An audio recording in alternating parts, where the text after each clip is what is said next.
That's the reward in it, and I think that's something you cannot buy or purchase. It's something that's just beautiful. Okay, for my last, no, this isn't my last question, I'm sorry. Describe music in one word. Life. Life, man. Yes, life. God, That's it. Life. Yeah, God. Yeah. That's the one that breaks it down. If I had a time machine and could shift back to any time and place, what would it be and what difference would you make? As a group, As yeah. a Collective. group? Alright. It can be individual. Oh, wow. can you repeat that one more time? If I had a time machine and could shift back to any time and place, what would it be and what difference would you make? I would speak. I haven't had a chance to speak. I'm JC. I would shift back to the time period when the first person to make the first gun. Like shift back to that and probably distract that guy. We probably go fishing or something. I think the creation of the weapon has caused a lot of just problems in the world. So I think if we had no weapons, we had to find alternatives, get along, but also to persuade people to do things. Okay. Creative. Oh, myself. What time period would I go back to make a change? Well, I guess I have to love the '60s. As far as I would have loved to just been a part of those people who were helping to create the change. Okay. The movement in general, whether it be the civil rights movement through entertainment. I just would love to have been a part, being that number of people who actually did make that change. Personally. For me, it would have to be the 20s, Harlem Renaissance. Definitely, I would have been in Harlem, a part of the arts, the artists and the writers and the authors. Just a lot of culture was birthed out of that, just that movement. I would love to be a part of that. Okay.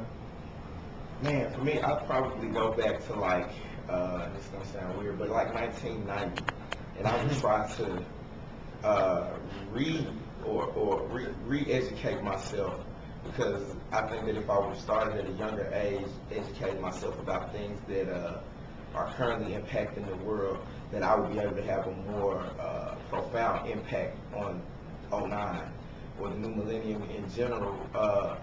Because I honestly think that, and I know we all believe that I'm born for this time or we're born for this time. And I think it's a great time to be alive. And I think that there are some things that are missing in this day that we as a band hope to fulfill. But, there are some things that I personally feel like I lack, that I wish I could have just gotten a head start on maybe when I was 6 or 7 years old and just started really grinding it out. And learning a lot about, we've had a long discussion today about religion. Right. And just different facets of religion. And I wish I could have started at a younger age, because I learned my religion. But I would like to know more about other people's religions and what they believe and why they believe it and how they believe it. Because I think that religious barriers and different cultural barriers are what cause us to dislike each other, which leads us to create the weapon to fight each other and that kind of stuff. Right. So exactly. So I think that I would have a better ability to persuade people if I had more knowledge in different areas, particularly in the area of religion or spirituality. Okay. If I could go back, I'd go back to the late '70s, early '80s, about the time where hip hop was being conceived.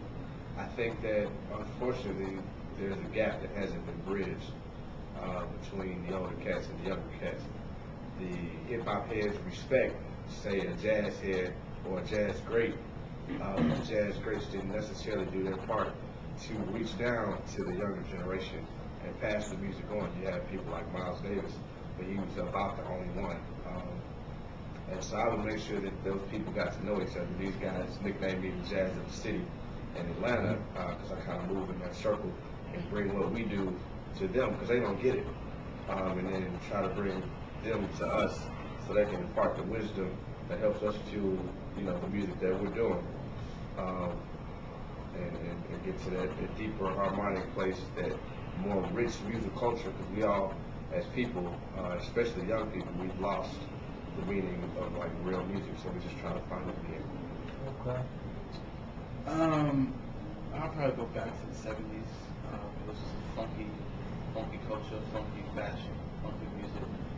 Just I don't know. It's just something that is I'm very attracted to. Actually, one of my favorite artists, Stevie Wonder.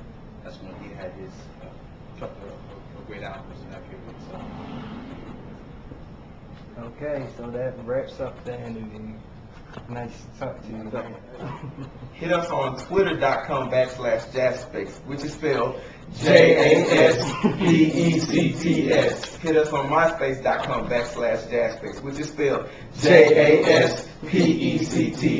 And hit us on facebook.com/Jaspects, which is spelled Jaspects. Throw your J's up. We got one Be more thing. sure to buy the Polka Dotted Stripe album. It is available on MySpace, cdbaby.com, and iTunes. Because if you don't have it, you are not cool if you are not free. And you are not free if you cannot see these polka dotted stripes. Throw your J's up. Throw your J's up. For Jesus and Jazz. Yes.